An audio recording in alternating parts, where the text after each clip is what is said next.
예, 오늘 오후에 하나님 말씀 우리 창세기 1장. 자, 이제 오늘은 이제 여섯째 날, 이제 하나님이 창조하신 이 경위와 또 이 여섯째 날에 행하신 그 일들에 담겨 있는 진리들을 한번 살펴보겠습니다. 자, 여러분도 이 내용적인 면은 다 아실 겁니다. 이제 여섯째 날에 이제 하나님께서는 마침내 이제 땅의 짐승들을 창조하시고, 그 다음에 또 이제 땅에 살 이제 아주 중요한 존재죠. 인간을 이제 창조하신 게 여섯째 날입니다. 그래서 이 숫자 여섯, 6은 그래서 인간의 숫자인 거예요. 그래서 특히 우리가 예언적으로 공부했다시피 적그리스도가 대환란 때 이제 땅에 있는 사람들에게 자기 숫자를 줄 때 666을 준다 그랬잖아요. 그러니까 6이 바로 인간의 숫자이기 때문에 그런 거죠. 그 기원이 바로 여기 여섯째 날에 하나님께서 이제 인간을 창조하셨기 때문에 이제 그런 겁니다. 자, 그래서 일단 우린 먼저 24절부터 25절을 먼저 보겠습니다.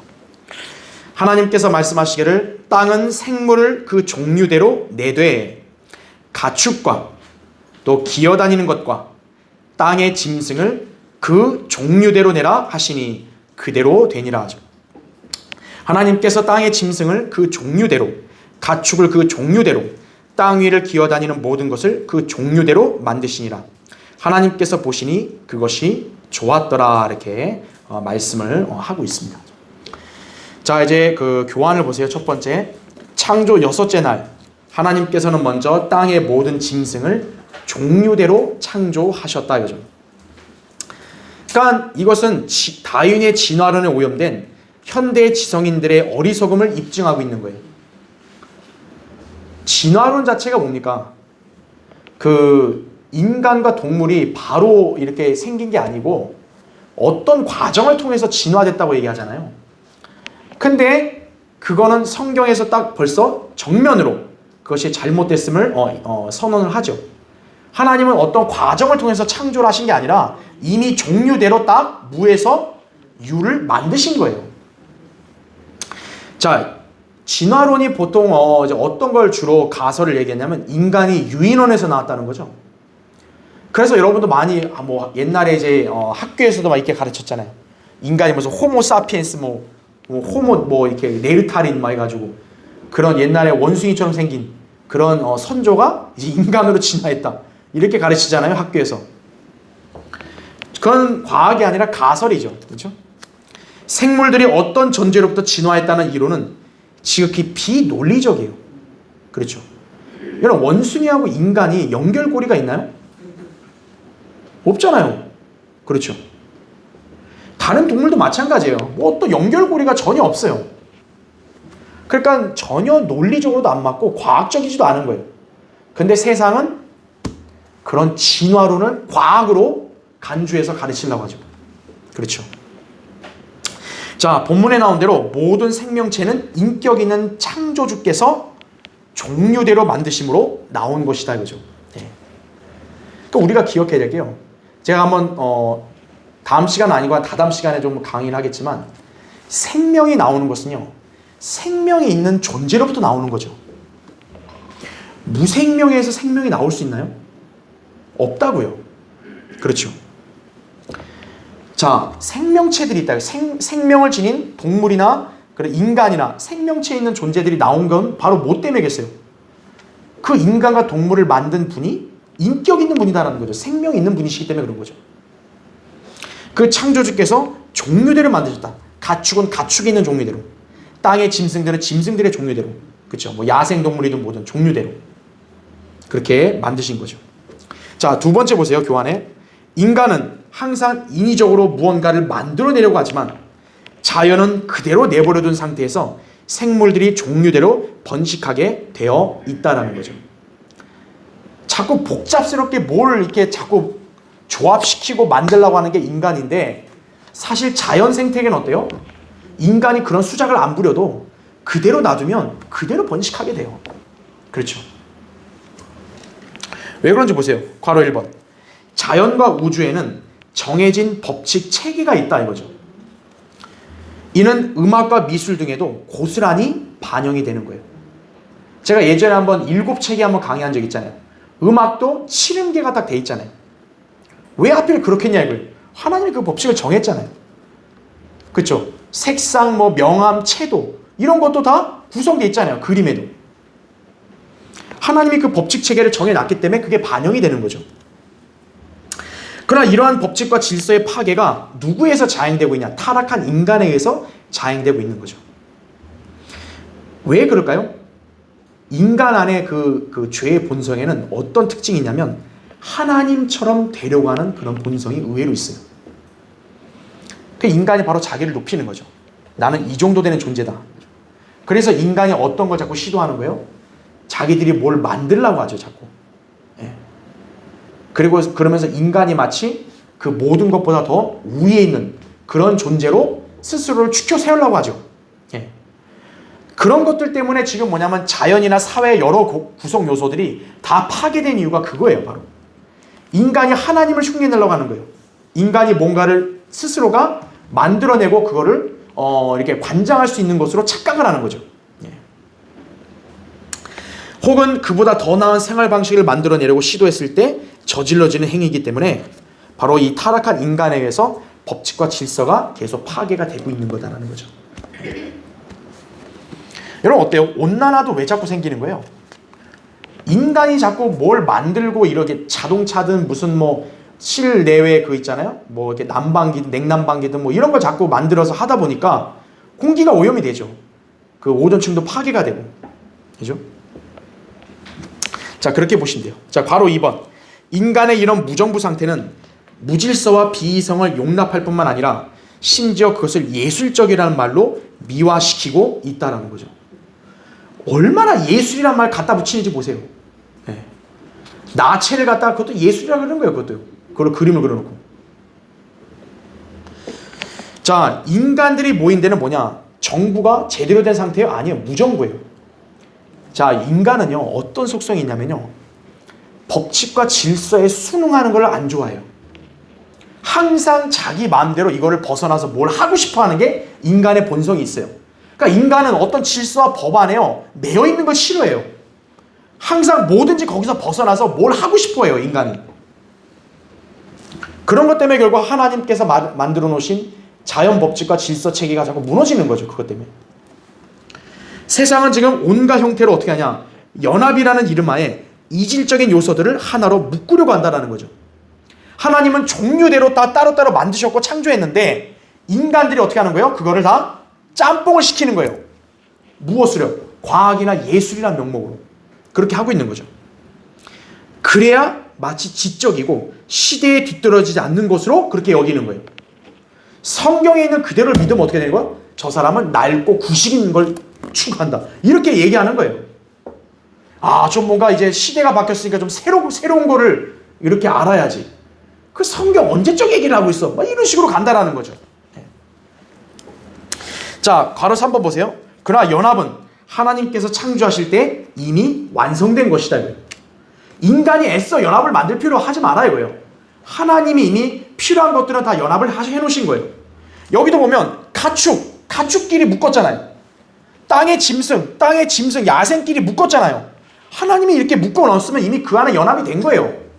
거기서 또 별의별 연합을 만들 필요가 없다라는 거죠. 그분께서는 연합할 건 연합하시고 이질적인 것들은 그분이 먼저 아예 나누신 거예요. 이미. 인간이 억지로 통합과 연합을 시도하려는 것은요, 하나님을 흉내내는 수작밖에 안 되는 거죠. 인간은 하나님께서 창조하신 자연 법칙 그대로 순응하는 게 마땅하다 이거죠. 그러면 자연과 우주는 창조주 하나님의 의도대로 번성하는 것이다라는 거죠. 물론 인간은 어떻게 하겠어요? 끝까지 거부를 하죠, 그거를. 그러다가 멸망을 자초하는 것이죠. 그렇죠? 자, 그래서 우리 여러분 뭐 여기 있는 내용들은 다 평이하니까 그냥 넘어가는 거예요. 땅의 짐승들, 가축들 하나님께서 종류대로 다 이렇게 창조하셨다라는 거죠. 예. 여기서 뭐 다른 가설을 내밀 필요가 없는 것이 그렇죠? 자, 그 다음에 이제 우리 26절부터 27절을 보겠습니다. 지금부터는 이제 뭐냐? 이제 가장 중요한 내용이죠. 인간을 창조하신 그런 경위, 목적 이것들이 나오게 됩니다. 자, 26절, 27절을 먼저 볼게요. 하나님께서 말씀하시기를 우리의 형상대로 우리의 모습을 따라 사람을 만들자. 여기 보면요, 지금 여섯째 날이 넘어간 게 아니에요. 여섯째 날에 먼저 짐승을 창조하셨어요. 땅의 짐승을. 그리고 잠깐 하나님이 텀을 가지신 다음에, 그러니까 여기 단락 구분이 표시되어 있잖아요. 잠깐 텀을 가지시고 이제 하나님께서 의논을 하시는 거예요. 어떤 하나님이요? 삼위일체 하나님이 의논하시는 거예요. 왜 그러냐면 여기 26절 나온 대로 우리라는 말 썼잖아요. 아니, 하나님이 한 분인데 우리는 복수 아니에요. 그럼 여기 우리는 지금 하나님이 누구랑 말하고 계신 거예요? 바로 삼위일체 하나님이다라는 거죠. 그 전까지 창조할 때는 그냥 하나님께서 직접 말씀으로 다 있게 하셨어요. 특별한 상의가 필요 없었어요. 근데 인간을 지을 때는 지금 삼위일체 하나님이 여기서 의논하시는 거예요. 인간은 다른 생물들과 똑같은 게 아니라 우리의 형상대로 만들자라는 거예요. 그럼 왜 그런지 보세요. 계속 26절. 그리하여 그들로 바다의 고기와 공중의 새와 가축과 모든 땅과 땅 위를 기어다니는 모든 기는 것을 다스리게 하자 하시니라 이거죠. 하나님이 인간을 왜 지은 거예요? 다스리라는 거죠. 통치하라고 지은 거예요. 그래서 인간의 위치는 본래 뭐예요? 왕인 거예요. 통치를 해야 돼요. 자연계에 있는 모든 살아있는 생물체들을 다스리는 거예요. 그래서 하나님께서 인간을 지은 목적이 바로 그거라는 거죠. 자, 27절. 그리하여 하나님께서 자신의 형상대로 사람을 창조하셨으니 곧 하나님의 형상대로 그를 창조하셨으며 그들을 남자와 여자로 창조하셨느니라 했습니다. 자, 나중에 이야기하겠지만 창세기 2장에서 하나님께서 인간을 창조하신 구체적인 내용이 나와요. 그러니까 여러분이 알아야 될 게 1장은 지금 순서대로 돼 있지만 2장은 1장 이후가 아니라 1장에서 있었던 사람의 창조에 대한 내용을 더 구체적으로 묘사한 것이다 보시면 돼요. 그러니까 여러분이 헷갈리시면 안 돼요. 1장 다음에 2장이다 이게 아니라 2장은 1장에서 인간의 창조 이 부분을 좀 더 구체적으로 묘사한 거예요. 2장은. 그래서 여기 보시면 남자와 여자로 창조했다 했잖아요. 근데 하나님은 아담과 이브를 동시에 지은 게 아니죠. 누굴 먼저 졌어요? 아담부터 먼저 졌다고요. 여자가 따로 없었어요. 그러니까 여기서 남자와 여자를 창조했다는 말은 아담과 이브 그 창조까지 다 요약해서 말하는 거예요. 지금. 그렇게 여러분 일단 유념하시고 보면 되겠습니다. 자, 이제 교환을 보세요. 맨 밑에 8번 밑에 첫 번째. 드디어 우리는 하나님께서 인간을 직접 창조하신 본문에 다다랐다 하죠. 이를 통해서 우리는 왜 진화론의 어떤 작은 요소도 받아들이지 않는지를 알 수 있다 그죠. 인간은 어떤 단세포 세포나 어떤 동물들을 통한 진화 과정을 중간 진화 과정을 형성한 게 아니다라는 거예요. 여기 보면 하나님이 원숭이를 끌고 와서 사람을 만든 게 아니라는 거예요. 그렇죠? 인간은 하나님께서 자신의 형상대로 창조하신 피조물이다라는 거죠. 자, 여섯째 날에요. 짐승과 인간을 지었잖아요. 근데 짐승과 인간은 본질적으로 같아요, 틀려요? 다른 거예요. 그래서 일단 제가 어차피 이거는 모몬령에 관한 내용들은 여러분 저 많이 공부해봤기 때문에 이따 이렇게 더 자세히 설명드리겠지만 여기서 한 가지만 제가 짚고 넘어갈게요. 짐승에 관해서 좀 이렇게 질문하는 사람들이 간혹 있어요. 짐승은 죽으면 어떻게 됩니까? 이제 그런 얘기를 하는데 사실 인간과 짐승은요 이제 공통점이 있다고 한다면 뭐가 있냐? 짐승도 혼이 있고요. 짐승도 영이 있습니다. 인간도 영이 있고 인간도 혼이 있어요. 근데 중요한 건 뭐죠? 짐승은 하나님의 형상대로 창조된 게 아니에요. 그래서 짐승의 영과 혼은 인간의 영과 혼하고는 달라요. 자, 말 그대로 뭐냐면 짐승은 우리 구원받지 않은 그 인간들 있잖아요. 그 인간들과 비슷하다 보시면 돼요. 즉 몸과 혼이 어떻게 된 거예요? 짐승은 붙어있는 거예요. 자, 영은 어떻게 됩니까? 우리가 전도서 3장 21절이 유일한 구절이에요. 전도서 3장 21절에 보면은 사람의 영은 어떻게 돼요? 구원 받은 사람이건 안 받은 사람이건 사람의 영은 죽는 순간 하나님께로 갑니다. 그래서 우리가 기억해야 될 게 영이 혼으로 바뀌면 안 되는 거예요. 그래서요. 예를 들어 볼게요.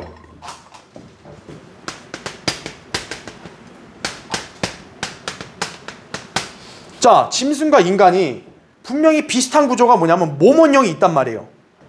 각자 여기 몸, 혼, 영이 있다고요. 그러면 이 몸원형이 있는데 이 영이 뭐냐면 짐승과 인간의 영을 구분을 해놨어요. 어디서냐면 여기 짐승의 영과 인간의 영을 구분한 게 여기는 짐승의 영이라 해가지고 얘는 어디로 내려가냐? 땅 아래로 내려간다 그랬어요. 그러니까 짐승은 죽으면 영이 어디로 가는 거예요? 땅 아래로 가는 거예요. 근데 인간의 영은 죽으면 영이 어디로 가는 거예요? 하나님께로 가는 거예요. 왜? 하나님이 영을 주셨기 때문에. 영은 숨결 아니에요. 그러니까 인간의 영은 하나님께로 가는 거예요. 이게 어디서 나오는 거냐면 유일하게 전도서 3장 21절에 나오는 거죠. 우리 성경에 인간의 영은 올라가고 짐승의 영은 땅 아래로 내려간다 그랬어요. 근데 개역 성경은 그걸 혼이라고 바꾼 거예요. 그럼 무슨 문제가 생기죠? 인간의 혼이 올라간다. 그럼 구원받지 않은 혼들도 다 올라가는 거예요? 하나님께? 구원받지 않은 혼은 어디로 가요? 지옥으로 가는 거죠. 땅속에 지옥으로 가는 거죠. 그러니까 혼으로 바뀌면 안 되는 거예요. 그게 영이라는 거죠. 영. 영은 전도서 12장 7절에 나온 대로 하나님께로 가는 거예요. 구원 받든 안 받든 상관없이. 인간의 혼이 지옥 가는 거죠. 자, 그러면 짐승은 어떻게 될까요? 짐승은 아까 얘기했다시피 짐승은요 몸과 혼이 서로 어떻게 돼 있어요? 붙어 있는 거예요. 그래서 어떻게 됩니까? 짐승의 몸 죽고 혼도 죽으면 어떻게 돼? 그냥 소멸돼 버리는 거예요. 짐승이야말로 그냥 말 그대로 소멸되는 거예요. 인간의 혼은 소멸돼야 안 돼요? 안 돼요. 인간의 혼은 불멸이에요. 그래서 인간의 혼은 영혼을 낙원 아니면 지옥에 가야 되는 거예요. 보내야 되는 거예요. 이게 차이점이에요. 그런데 특이한 게 있어요. 인간을 성경 시편 49편에 보면 무슨 말씀이 나오냐면 사람이 존귀에 처해서도 깨닫지 못하면 멸망하는 짐승과 같다 그러죠. 왜 그런 말 했을까요? 아담이 타락하고 나서 제가 얘기했죠. 몸과 혼이 어떻게 했다 그래서 서로 붙어버렸죠. 그러니까 몸과 혼이 동시에 어떻게 돼요? 지하로 땅속으로 가버리죠. 구원받지 않으면 어떻게 되는 거예요? 멸망하는 짐승과 똑같은 거예요. 그래서요. 몸과 혼이 다 땅 아래로 가버리는 거예요. 우리 신약 성도는 어때요? 구원받은 순간 몸과 혼이 아까 할례로 영적 할례, 그리스도 할례로 분리됐다 그러죠. 우리 혼은 땅속으로 안 가요. 하늘나라로 가는 거죠. 이게 차이점인 거예요. 그래서 여러분들이 기억해야 될 게 짐승의 영혼과 사람의 영혼은 본질적으로 다르다라는 거예요. 형태가 몸, 혼, 영이 있는 거는 비슷하지만 아예 그 질이 다르다라는 거죠. 예. 여러분 이제 그거를 알고 참고로 알고 이게 보시면 되겠습니다. 그러니까 짐승과 인간은 하나님 보실 때 가치가 다른 거예요. 예. 인간은 하나님의 형상대로 지어진 거예요. 근데 문제가 인간이 그 하나님 형상을 잃어버렸잖아요. 그러니까 하나님의 관점에서 그분의 형상으로 인간을 지었는데 인간이 타락하니까 형상을 잃어버렸잖아요. 그러니까 하나님의 관점에서는 짐승이나 그 인간이나 다를 게 없는 거예요. 결국. 그러니까 구원받는 것이 왜 중요한지가 여기서 보이는 거예요. 그래서 예수 그리스도를 믿고 구원받게 되면 그 사람은 하나님의 본성에 참여하는 자가 되잖아요. 그렇죠. 다르다라는 거죠. 자, 밑에 보세요. 괄호 1번. 하나님께서는 인간을 하나님의 형상대로 하나님의 모습을 따라 창조하셨다. 성경에서 하나님의 형상은 누굴 가리킵니까? 주 예수 그리스도예요. 고린도서 4장 4절에 나오고 골로새 3장 10절에 보면 예수 그리스도를 하나님의 형상이라고 합니다. 또 히브리서 1장 3절에 보면 그분은 하나님의 인격의 정확한 형상이시다라고 말합니다. 예. 말하자면 최초의 인간인 아담은요 예수 그리스도와 같은 모습으로 창조가 된 거예요. 그래서 괄호 2번을 보세요. 인간은 외적인 모습, 형태에 대해서도 하나님을 닮았다라는 거죠. 아담이 하나님의 형상대로 창조되었을 때 그는 예수 그리스도처럼 33살 반의 남성이었다는 거죠. 여러분 나중에 다음 시간에 강의 한 번 더 하겠지만 아담과 예수님의 차이점 뭐냐면 아담은 처음부터 갓난아기로 태어난 게 아니라 아예 성인으로 처음에 지어졌죠. 아담은. 하지만 예수 그리스도는 갓난아기로 태어나셨죠. 물론 동정녀 탄생이시지만. 그렇죠. 차이점이 다른 거예요. 아담은 이미 성인의 모습으로 지어진 거예요. 그 성인의 모습이 뭐냐? 33살 반이다라는 거죠. 이것이 바로 예수 그리스도께서 마지막 아담이라고 불리시는 이유예요. 왜 하필 예수님을 마지막 아담이라고 부를까요? 그분이 정말 아담과 똑같은 거예요. 네. 삼위일체 하나님의 정확한 모습은 주 예수 그리스도를 통해 볼 수 있다라는 거죠. 그래서 골로새서 2장 9절에는 예수 그리스도 안에, 그분 안에는 신격의 모든 충만함이 몸의 형태로 거하신다 말합니다. 하나님의 신격, 눈에 보여요, 안 보여요? 안 보이죠. 그 신격의 충만함이 누구 안에 있다는 거예요? 예수님의 몸 안에 있다는 거죠. 그래서 예수 그리스도가 삼위일체 하나님의 정확한 형상인 거예요. 그래서 요한복음 14장에 보면요, 이제 도마가 그랬잖아요. 아니, 빌립이 그랬잖아요. 아버지를 보여주셔서 그러잖아요. 그럼 만족하겠나이다. 그러니까 예수님이 아주 답답했죠. 내가 너희랑 그처럼 오랜 기간 함께 있었는데 아직도 나를 모르겠냐? 그러면서 예수님이 하신 말씀이 뭐예요? 나를 본 자는 아버지를 보았느니라고요. 그게 뭐겠어요? 아버지 하나님이 눈에 안 보이는데 그 신격의 충만함이 어때요? 인간의 몸 안에 거하고 있다는 거죠. 그래서 그분이 바로 예수 그리스도라는 거죠. 그러니까 그분을 보면 결국 누구를 본 것과 똑같은 거예요? 아버지 하나님 본 것과 똑같다라는 거죠. 삼위일체 하나님이 한 분이시다는 걸 입증하는 거예요, 그게. 특히나 요한복음 1장 18절에 보면요, 예수 그리스도를 향해서 뭐라 그러냐? 아버지의 품 안에 계신 독생자, 그가 하나님을 분명히 밝히셨다 그래요. 그러니까 아무도 하나님을 본 사람이 없지만 아버지 품 안에 계신 독생자, 그가 하나님을 분명히 밝히셨다 그래요. 바로 뭐냐면 아버지 하나님을 누구도 못 보잖아요. 하지만 예수 그리스도를 통해서 아버지 하나님이 어떤 분인지를 밝혀지는 거예요. 그분을 보면. 예. 그거를 나타내는 거죠. 자, 이따 좀 더 자세히 설명을 할게요. 자, 괄호 3번 보십시오. 하나님께서는 삼위일체이시다 이거죠. 삼위일체는요, 이거는 우리가 이성적으로 이해할 수 있는 게 아니에요. 이거는 그냥 우리가 믿는 거예요. 삼위일체를 가장 정확히 기록한 성경 구절이 요한일서 5장 7절이에요.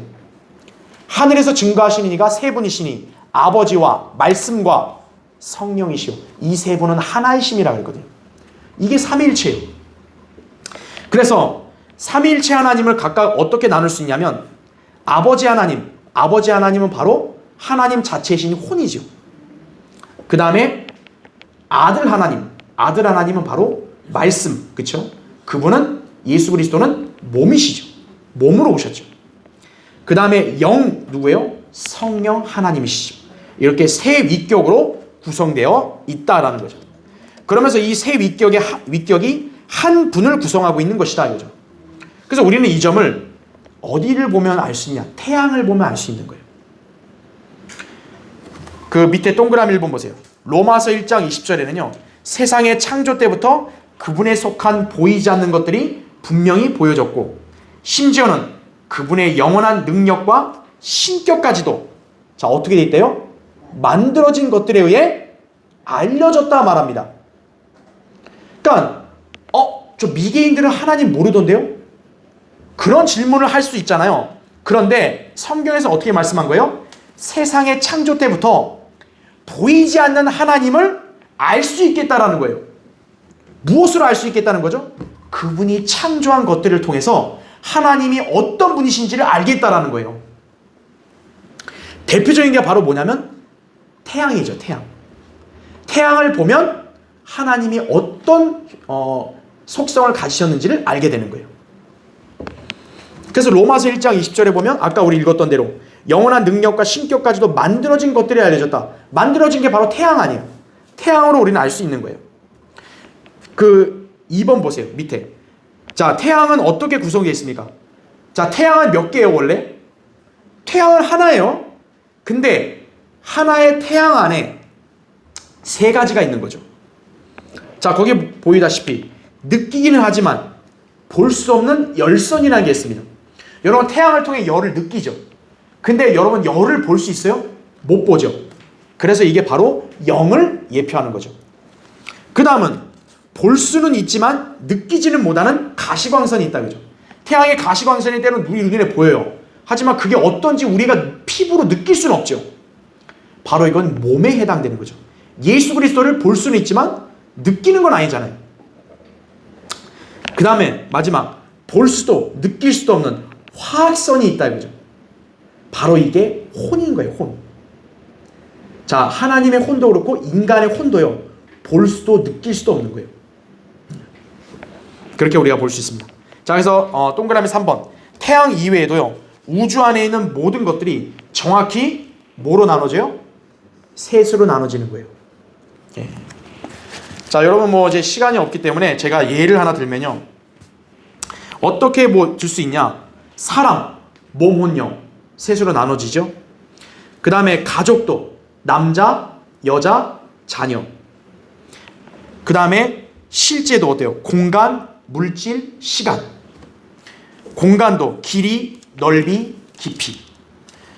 그 다음에 사람도 보면 소년기, 청년기, 성숙, 그렇게 나눌 수가 있고요. 그 다음에 시간도 과거, 현재, 미래. 에너지도 근원, 발생, 진행. 군대도 어때요? 해군, 공군, 육군, 육해공, 그죠? 그 다음에 물질도 액체, 고체, 기체. 대륙도 어때요? 아시아, 유럽, 아프리카죠. 그 다음 위치, 땅, 바다, 공중, 이렇게 나뉘죠. 그 다음에 답도 뭐예요? 세 가지예요. 예, 아니요, 아마도, 그죠? 그 다음에 음악도 화성, 박자, 선율. 색도 아까 얘기한 대로 채도, 색상, 명도. 교회 직분도 어때요? 목사, 그죠? 아니죠. 감독, 장로, 집사, 그죠? 그 다음에 이제 인종도 어때요? 백인종, 흑인종, 황인종, 이렇게 될 수가 있는 거죠. 성경의 언어도 히브리어, 아람어, 헬라어죠. 성경도 세 가지 언어로 기록되는 거죠. 그 다음에 변형산에 나타난 인물, 베드로, 야고보, 요한. 그 다음에 예수님 곁에 모세, 엘리야, 세 명이죠. 그 다음에 논리도 대전제, 소전제, 결론, 이렇게 되는 거죠. 성경도 구약은 율법, 선지서, 시편. 신약은요 복음서, 사도행전, 서신서, 이렇게 세 개로 나뉘는 거예요. 그러니까 모든 구조들, 하나님께서 만드신 그 구조들이 정확히 셋으로 나눠지더라 이거예요. 그러니까 삼위일체 하나님이 어떤 분이신지가 안 보여도 보이는 것들에 의해서 충분히 알려졌다라고 이렇게 성경에서 말씀한 이유가 바로 여기 있는 것이에요. 그러니까 나 삼위일체 못 믿겠는데요? 나 삼위일체 도저히 그거 인지를 못 하겠는데요? 그런 변명을 못 하는 거예요. 왜냐하면 이런 것들로 다 입증이 되니까. 그렇죠? 밑에 이제 2번을 볼게요. 자, 하나님의 형상대로 그를 창조하셨으며 27절에 말씀합니다. 성경은 인간이 두 부분, 육체와 영혼으로 되어 있지 않고 세 부분, 곧 삼중적인 존재로 되어 있음을 증거한다 그랬습니다. 이 나라 개신교회들이 쓰는 성경은요, 육체와 영혼 이분법을 가르치거든요. 그러니까 육체와 영혼으로 해버리면 틀려버리는 거죠. 왜냐하면 하나님의 형상은 이일체가 아니라 삼위일체잖아요. 그렇죠. 육체와 영혼이 아니라 세 부분으로 되어 있습니다. 몸, 혼, 영이에요. 데살로니가전서 5장 23절에 몸, 혼, 영 이렇게 되어 있죠. 이것이 삼위일체이신 하나님의 형상대로 창조되었음을 입증한다 그랬습니다. 자, 그래서 몸, 혼, 영부터 한번 자세히 볼게요. 괄호 1번 몸 보세요. 몸은 히브리어로 바살, 헬라어로 소마예요. 1번 보시면 물리적인 개념으로서 몸, 육체 자체를 의미하기도 하고 또는 죄성을 지닌 옛 사람의 개념으로 이 몸이라는 용어가 사용되기도 한다 그랬습니다. 밑에 2번 보세요. 내가 주를 찬양하리니 이는 내가 놀랍고도 경이롭게 지어졌음이니이다. 주의 지으심이 기이함을 내 혼이 잘 아나이다. 이렇게 말씀을 하고 있죠. 인간의 육체는 땅의 흙으로 지음을 받았어요. 창세기 2장 7절에 그대로 나오죠. 그래서 죽으면 다시 흙으로 돌아간다라는 거 여러분 잘 아실 겁니다. 자, 3번을 보면 인간의 육체에는 오감이 있어요. 오감. 시각, 청각, 후각, 촉각, 미각이 있죠. 모든 감정이나 역량은 육체 안에서 혹은 육체를 통해서 표현이 된다라고 이렇게 되어 있습니다. 자, 밑에 4번 보세요.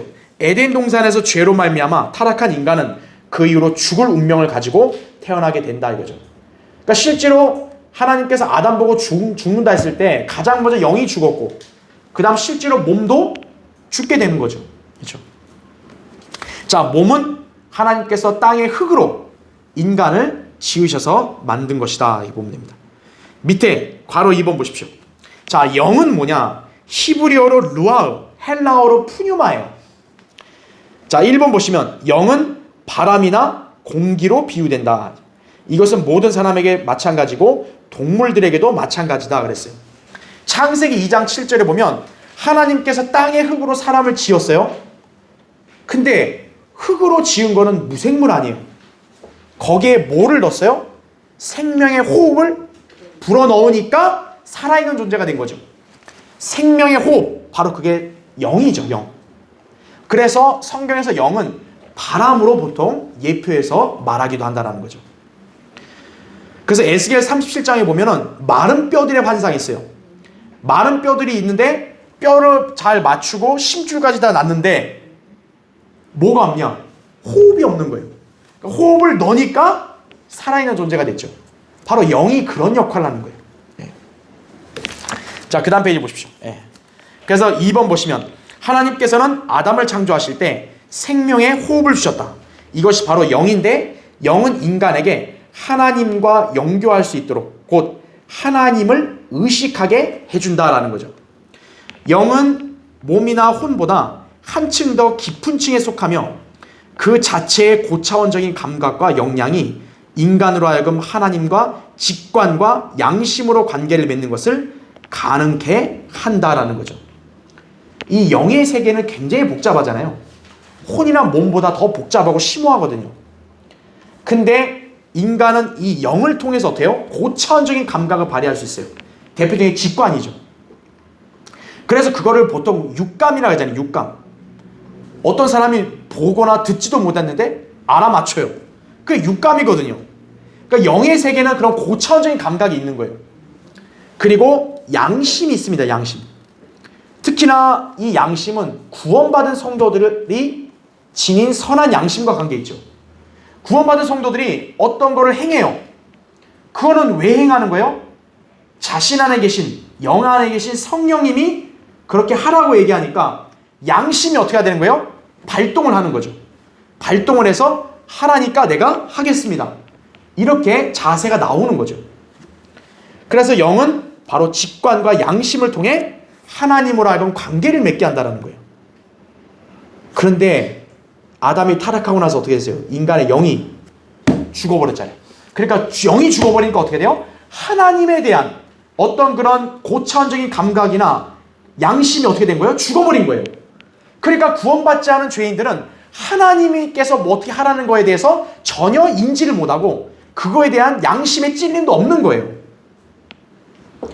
단지 뭐밖에 없어요? 혼적인 양심밖에 없어요. 그러니까 인간이 양심대로 한다는 건 뭐밖에 없는 거예요? 선행. 남을 안 속이고. 그러니까 이런 거는 양심적으로 해요.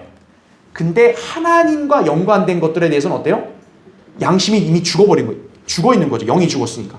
그러니까 하나님과 관련된 거에 대해서는 거듭나지 않은 사람들은 할 수가 없는 거예요. 그래서. 자, 3번을 보세요. 인간의 영은 아담이 타락하는 순간 죽어버렸고 그 이후로 태어나는 모든 인간은 영이 죽은 채로 태어난다. 이후 육신의 생명이 다하여 죽게 되면 그 영은 하나님께로 다시 돌아간다 그랬죠. 아까 제가 서두에 얘기했다시피 짐승의 영은 땅 아래로 그냥 내려가 사라지는 거지만 하나님의 영은 어때요? 아니, 인간의 영은 어때요? 하나님께로 가는 거예요. 누구나 다. 자, 사람이 거듭나기 전에는 누구나 인간의 영을 지니고 있다 보시면 돼요. 그러니까 여러분이 헷갈리지 말아야 될 게 거듭나지 않은 사람도 영이 있는 거예요. 영이 없는 게 아니에요. 영이 없으면 어떻게 마귀가 그 사람 안에 어떻게 들어가요? 말이 안 되잖아요. 그러니까 거듭나지 않은 사람도 영이 있는 거예요. 그게 바로 뭐냐면 인간의 영이에요. 인간의 영. 그러니까 구원받은 사람은 차이점이 뭐냐면 그 인간의 영 안에 누가 내주하는 거예요? 성령님이 내주하는 거예요. 그래서 그 사람의 영을 살려내신 거죠. 거듭난 거죠. 그 차이점인 거예요. 자, 4번 보세요. 거듭나지 않은 인간의 영은 하나님에 대하여 죽은 영일 뿐이다. 그는 마치 펑크난 타이어처럼 죽은 영을 지닌 살아있는 육체일 뿐이다. 그래서 예수 그리스도께서는 성령으로 거듭나야 한다고 말씀하셨던 것이다. 그죠? 여러분 생각해 보세요. 타이어 나오려면 반드시 뭐가 들어가 있어야 돼요? 바람이 들어가야죠. 여러분 펑크난 타이어 그대로 운전하고 다닐 수 있어요? 없죠. 타이어 나오려면 타이어에 바람이 제대로 있어야죠. 하나님의 관점에서 인간이 인간다우려면 죽었던 영이 살아나 있어야 되는 거예요. 거듭나야 되는 거예요. 그러니까 거듭나지 않고 사는 인간은 펑크난 타이어와 똑같은 거예요. 축구공도 어때요? 축구공도 바람이 제대로 있어야 공을 빵 차든지 할 거 아니에요. 굴러가고. 펑크난 걸 갖다가 공 찰 수 있어요? 없죠. 바로 그걸 우리가 알 수 있습니다. 그래서 영이 거듭나야 하나님과 교제가 가능해요. 하나님께 경배 드릴 수가 있다 이거죠. 요한복음 4장 24절에 하나님은 한 영이시니 그분께 경배 드리는 자들은 영과 진리로 드리라 했죠. 우리나라 교회들은 신령과 진정이라고 하잖아요. 그러니까 이 사람들은 하나님과 영 안에서 교제가 이루어지질 않고 그냥 신령과 진정, 지극정성 이걸 갖다가 예배로 알고 드리려고 하는 거예요. 그러니까 아무 일도 안 일어나는 거죠. 그렇죠? 자, 괄호 3번 보세요. 이제 혼입니다. 혼. 히브리어로 네페시, 헬라어로 푸시케입니다. 여러분이 알아야 될 게요. 영과 혼은 다른 거예요. 그래서 완전히. 왜냐하면 우리나라 말도 다르고 이렇게 헬라어, 히브리어도 영과 혼은 서로 다른 거예요. 영어도 영과 혼이 달라요. 영어로도 영은 스피릿이고 그 다음에 혼은 소울 아니에요. 다르다고요. 똑같은 거면 그게 말도 똑같아야 될 거 아니에요. 말도 다르다고요. 자, 1번 보세요. 혼은 자아의식이다. 그것은 각 개인의 생명 또는 지식, 감정, 의지를 가진 그 사람의 인격 자체를 나타낸다라는 거죠. 그래서요, 정상적인 인간이라면요, 반드시 인격이라는 게 있어야 돼요. 그러니까 인격이 없는 건 뭔가 좀 잘못된 거죠, 그 사람이. 자, 2번 보세요. 혼은 몸과 영의 중간에 있고 그 두 가지의 합성은 아니지만 때로는 이편이나 저편의 특성을 취한다 이거죠. 혼은 두 세계, 즉 육체적인 세계나 영적 세계와 합리할 수 있고 또 서로 다른 두 편의 활동을 조종하는 역할을 한다 이거죠. 말하자면 혼이 가장 낮은 육체를 가장 존귀한 영에게 복종토록 하는 것이다 라는 거예요. 그러니까 여러분이 이제 구조를 어느 정도 알 수 있는 거예요. 뭐냐면 인간의 몸이 지금 맨 바깥에 있잖아요. 안에 뭐가 있는 거예요? 혼이 있고 그 다음에 더 그 안 깊숙이 뭐가 있는 거예요? 영이 있는 거예요. 그러니까 성령으로 거듭났을 때는 인간의 가장 깊숙한 영에 주님이 계시는 거예요. 그러면 그 영이 이제 지시를 하잖아요. 그러면 그 지시를 누가 받아요? 혼이 받는 거예요. 그럼 혼이 몸한테 전달하는 거예요. 이걸 해야 하라고. 근데 몸이 어떻게 하는 거예요? 거부하는 거죠. 하기 싫다고. 그러면 이제 혼이 그 안에서 이제 영과 이 육체 사이의 갈등의 직면에 서는 거예요. 혼이. 그럼 이거를 조정하는 것도 되고 아니면 어때요? 몸을 쳐서 여기 성령께 복종해. 혼이 그렇게 할 수도 있다는 거죠. 거꾸로 어떻게 돼요? 혼이 성령을 거스르고 어때요? 육체와 손잡는 경우도 있는 거죠. 그게 쉽게 말하면 육신적 그리스도인이 바로 그런 거죠. 예. 그러니까 혼이 중간 매체에서 굉장히 중요한 거예요. 그 사람 자체도 되고 또 그 사람 안에 영과 몸 사이의 중간 역할을 하는 거예요. 그러니까 여러분이 이 영계의 법칙을 알아야 될게요. 구원받은 성도들은 성령님께서 그 사람에게 먼저 지시를 해요. 그 사람이 영이 받죠. 영이 혼에게 지시해요. 혼이 몸에게 지시해서 몸으로 하여금 따라오게 하면 그게 이상적인 그리스도인 삶 사는 거예요. 근데 그리스도인 사람들이 어때요? 오히려 성령을 거스르고 자기 몸이 하자는 대로 가게 되면 어떻게 돼요? 죄를 짓게 되는 거죠. 그게 바로. 네. 자, 밑에 보세요. 3번. 혼은, 자, 제가 이거 한번 강조했죠. 혼이 어떻게 생겼냐? 이 알렉산드리아 학파의 철학자들이 혼은 뭐 콩같이 생겼다. 심장 어디 뭐 뇌에 붙어있다 막 이렇게 가르쳤거든요. 그게 아니라 bodily shape, 혼은 몸의 형태를 갖고 있다라는 거죠. 그래서 몸과 마찬가지로 입, 눈, 팔, 코, 입술, 이, 턱, 혀가 있다라는 겁니다. 자, 이거를 성경적으로 입증하는데 가장 중요한 곳이 어디냐면 누가복음 16장이에요. 바로 부자와 거지 나사로 이야기예요. 일반 교회들은요, 부자와 거지 나사로를 비유라고 가르치잖아요. 이거는 실제 있었던 일이 아니라 비유다 이렇게 가르치거든요. 아니에요. 그걸 비유라고 가르치는 순간 지옥을 믿지 않게 되고요. 혼도 모르는 거예요. 그게 바로. 그건 실제적인 이야기였던 거예요. 왜냐하면 나사로라는 실존 인물의 이름이 나오잖아요. 만약 비우면 그냥 어떤 사람, 부자와 가난한 자 있었다 이러면 된다고요. 근데 예수님이 실명을 거론했다는 거는 이건 실제 있었던 일이라는 거죠. 그래서 누가복음 16장에 보면은 부자와 나사로가 둘 다 죽어요. 무덤에 장사돼요. 그러면서 어때요? 하나는 아브라함의 품, 하나는 지옥의 현장을 묘사하죠. 그때 그 부자가 절규하면서 아브라함에게 요청하는 걸 보면 목마른 것도 느끼고 혀도 있다는 걸 얘기하고 손가락도 가르치고 그런 걸 통해서 아하, 인간의 몸, 이미 부자의 몸은 죽었지만 혼이 지옥에 있는데 혼이 손가락도 있고 혀도 있고 생각도 하는구나. 그래서 혼은 몸과 같은 형태구나 라고 여러분이 알고 계시면 되는 거예요. 자, 밑에 가보세요. 만일 누군가가 손이 잘려 나갔다 해도요, 수개월 동안은 손가락이 가렵거나 촉감이 오는 것을 느낄 수가 있다라는 거죠. 의사들은 이것을 신경의 끝부분이라고 말하는데 이 의사들이 진리를 몰라서 그런 거예요. 인간의 혼이 있는 거예요. 그래서 여러분이 어느 신체 어떤 부분이 절단이 되잖아요. 그래도 막 여기가 간지럼이 느껴지고 막 그런 게 있어요. 왜 그러냐? 바로 혼이 있기 때문에 그런 거예요. 그러니까 의학계에서는 이 진리를 모르니까 어떻게 돼? 그냥 신경의 끝부분이다. 자기들이 만들어낸 거예요. 인간의 몸은요, 때론 잘리고 부러지고 절단돼도 혼이 있기 때문에 어떻게 된 거예요? 손이 잘린 사람도 손이 있는 것처럼 느껴지는 거예요. 다리 잘린 사람도 어때요? 뭐 다리가 막 간지러워 막 이런다고요. 바로 혼이 그런 몸과 같은 형태다 보니까 그 사람의 실제의 혼은 다리가 있는 거죠. 그러니까 그런 느낌이 있는 거죠. 잘렸어도. 자, 나는 제가 설명한 그대로예요. 혼은 영과 몸 사이에는 몸의 형태이다. 혼은 몸을 영에 복종하도록 하는 기관이에요. 그러니까 자기 혼을 엉뚱한 데 쓰면 안 되는 거죠. 그렇죠? 자, 4번. 인간의 혼은 불멸이다. 그래서 인간이 죽으면 혼이 죽은 몸에서 떠나 지옥으로 떨어지며 그곳에서 불에 타는 고통을 영원토록 느끼며 지내야 한다 이거죠. 혼은 결코 소멸되는 게 아니다 이거죠. 여호와의 증인들이 혼이 소멸된다 가르치잖아요. 거짓말이에요. 그게 바로. 이 진리를 전혀 모르니까 그런 소리 하는 거예요. 인간은 그래서 왜 구원을 받아야 되냐? 혼이 불멸이니까 구원받는 거예요. 여호와의 증인들의 논리라면요, 예수님 믿을 필요 없어요. 왜? 어차피 죽으면 다 끝나잖아요. 다 사라지잖아요. 뭐하러 믿어요 그럼 예수님을? 이 땅에서 나 좋은 대로 살다 그냥 끝나면 되죠.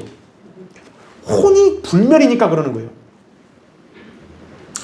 그래서 그 사람은 반드시 구원받아야 한다 이거죠. 이때 믿는 사람이 구원받는 것은 잘 봐야 됩니다. 뭐가 구원받는 거예요? 영이 아니에요. 혼이 구원받는 거예요. 왜? 혼이 불멸이니까. 그럼 영은 어떻게 됐다고 말해요? 거듭났다고 말하는 거예요. 그래서 그 명칭을 여러분이 헷갈리시면 안 됩니다.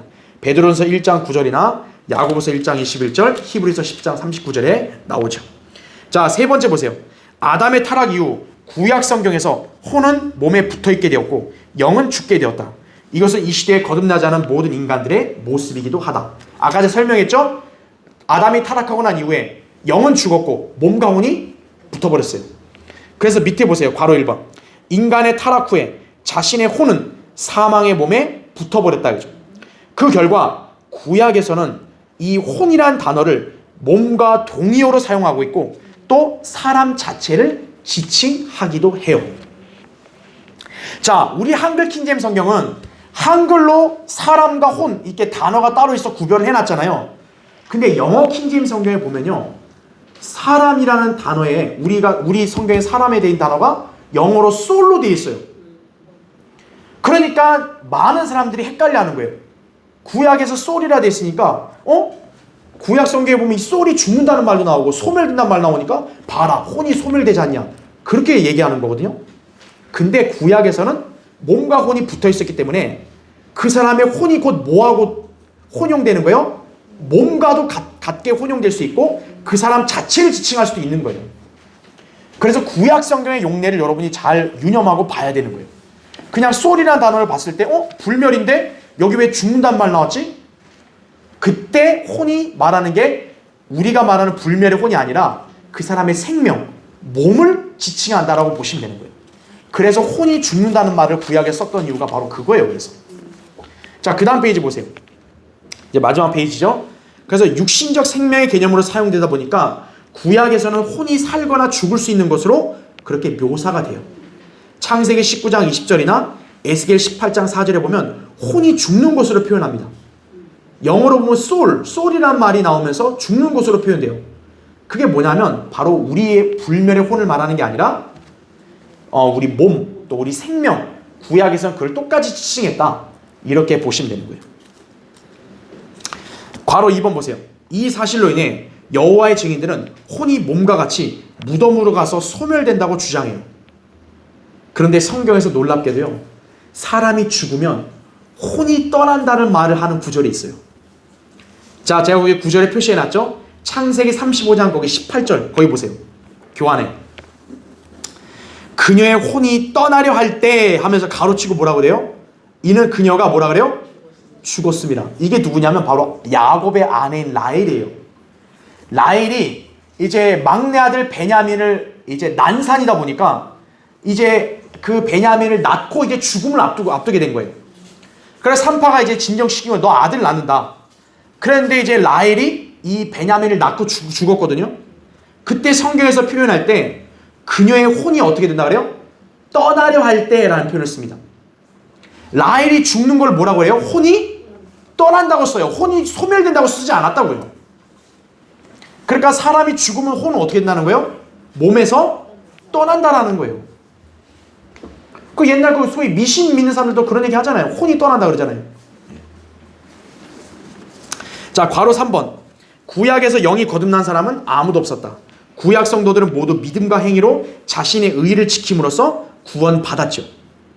그래서 그들이 죽으면 하늘로 올라가지 못한 거예요. 지하세계, 음부에 있는 아브라함의 품인 낙원으로 내려가 안식했던 것이라는 거죠. 구약 성도들은요, 율법을 지키는 자기 의로 구원을 받았잖아요. 그 사람들은 예수 그리스도의 피로 완전한 구속을 받은 게 아니기 때문에 구약 성도들 중에는 아무도 거듭난 사람이 없는 거예요. 그 유명한 아브라함이든 다윗이든 누구든 간에 구약 성도들의 영은 거듭난 적이 없어요. 그래서 그들은 거듭나질 못했기 때문에 하늘로 못 올라가고 여기 지하의 낙원에서 잠시 안식하고 있었던 거예요. 그런데 예수 그리스도의 십자가 사건 이후로 어떻게 돼요? 그분이 그 구약에 있는 성도들을, 그 지하에 있던 성도들을 데리고 올라가 버리셨죠. 그래서 지금 신약에서의 낙원은 어디에 있는 거예요? 땅속이 아니라 셋째 하늘에 있는 거예요. 고린도서 12장 4절에 바울이 그거를 증언하죠. 자기가 잠깐 죽을 때 셋째 하늘 갔다 그랬잖아요. 낙원이라 그러잖아요, 그거를. 그러니까 신약 시대에는 낙원이 하늘에 있는 거예요. 구약에는 낙원이 지하에 있던 거예요. 왜냐하면 구약 성도들은 거듭나지 못했기 때문에 하늘로 못 올라가니까. 그래서 잠시 거기서 안식하고 있었던 것이다, 이거죠. 자, 그래서 괄호 4번. 바로 예수 그리스도 십자가 구속 이후에 영적 할례가 있었다. 이거는 제가 아까도 강의했기 때문에 이건 넘어가겠습니다. 골로새서 2장 11절에 나온 그대로예요. 자, 괄호 5번 보세요. 구원받지 않은 종교인들은 소위 금욕을 통해 나름대로 구원에 이르려고 한다. 하지만 바울의 고백대로 인간의 육신 안에는 결코 선한 것이 있어요, 없어요? 없어요. 그러니까 백날 고행하고 백날 수도원들로 처박혀 있어도 그 사람 구원받을 수 없는 거예요. 그렇죠? 금식을 몇백일 해도 구원받지 못하는 거예요. 그렇죠? 인간은 새로운 몸이 필요한 거예요. 우리는 새로운 몸을 받기로 다 예정돼 있는 거예요. 구원받은 사람은. 그렇죠? 자, 그래서 괄호 6번도 역시 마찬가지예요. 제가 설명한 그대로 구원받고 하나님과 교제하고 하나님과 생각을 공유하려면 인간의 영은 반드시 거듭나야 된다는 거죠. 하나님의 영이 있어야 그게 가능한 거죠. 그렇죠? 자, 우리가 지금까지 이제 몸은 영에 대한 내용들을 한번 정리해봤고요. 밑에 4번 보세요. 한편 인간은 언어의 능력에 있어서 역시 하나님을 닮았어요. 자, 인간도 뭘 합니까? 말을 하죠. 또 글을 쓰죠. 하나님과 닮았다는 증거예요. 하나님도 말씀을 하시고 또 하나님도 기록을 하셨잖아요. 이렇게 책을. 그렇죠? 네. 그래서 우리는 하나님과 이 언어의 능력 때문에 말하고 교제할 수 있는 거예요. 여러분 짐승이 책 쓰는 거 봤어요? 없죠. 짐승이 말하는 거 봤어요? 돼지가 꿀꿀꿀 예수 그리스도를 믿겠습니다. 꿀꿀꿀 이런 거 봤어요? 없어요. 돼지는 그렇게 못한다고요. 개가 멍멍멍 하면서 하나님 찬양하다 그래요? 못해요. 인간만이 하나님을 찬양하고 하나님과 교제할 수 있는 거예요. 왜? 언어의 능력을 가진 거예요. 하나님을 닮았다는 증거라고요. 5번째, 영적인 존재라는 측면에서 인간은 역시 하나님을 닮았다는 거죠. 짐승은 어때요? 그냥 본능에 따라가요. 배고파. 그러면 싸워서라도 무조건 음식 뺏어서 먹고. 그러니까 짐승은 그렇게 살아야 돼요. 그리고 짝짓기 하고 그냥 그렇게 사는 거예요. 본능에 따라. 근데 인간은 어떤 영역이 있는 거예요? 영적인 영역이 있는 거예요. 그래서 물질적인 것만 있어야 인간이 행복하다. 그게 아니에요. 인간이 자기 영의 뭐가 채워지지 않으면 공허한 거예요. 그래서 돈 많은 부자라 해도 공허함을 느끼죠. 그렇죠.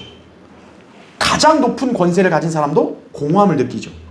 왜냐하면 인간이 영적인 존재이기 때문에 영적 필요가 채워져야 되는 거예요. 반드시. 그러니까 인간과 짐승 간에는요, 인격적인 교제나 소통은 불가능하다고요. 혼이라는 게 있다 보니까 감정은 공유될 수 있겠지만요, 인간과 짐승은 건널 수 없는 간격이 있는 거예요. 의사소통이 일단 제대로 안 되고 영이 교감이 안 돼요. 인간하고 짐승은. 그걸 우리가 기억해야 합니다. 마지막 6번째, 하나님께서는 인간을 남자와 여자로 창조하셨다. 진화론자들이 소위 인간의 진화와 관련해서 해결하지 못하는 문제들 중 대표적인 것이 뭐냐면 피와 성의 문제예요. 과학이 뭘 만들었다 그러는데 과학이 유일하게 못하는 게 뭔지 아세요? 피를 못 만들어요.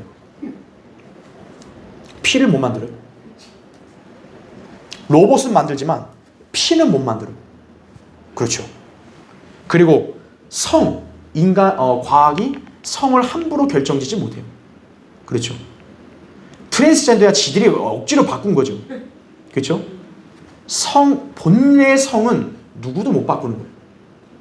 그게 바로 뭐냐면 인간은 창조의 능력이 없다는 거예요. 창조는 오직 하나님만이 하신다는 거죠. 피를 만들고 성을 만드시는 분은 하나님밖에 없으시다는 거예요. 그런 하나님이 바로 인간을 창조했다라고 믿는 것이 정상적이고 건전하고 보편적인 믿음입니다. 과학 좀 안다고 해서 진화론 주장하는 그런 사람들은 하나님 보시기에 어리석은 자들이, 하나님은 그런 사람들을 멸망하는 짐승과 똑같이 취급하는 거예요. 여러분은 하나님의 말씀을 그대로 믿고 하나님이 창조하신 걸 그대로 확신하잖아요. 그런 사람이 가장 현명한 사람인 거 아셔야 합니다. 그렇죠? 자, 다음 시간에 계속 이어서 하겠습니다. 오늘 기도하고 예배를 마치겠습니다.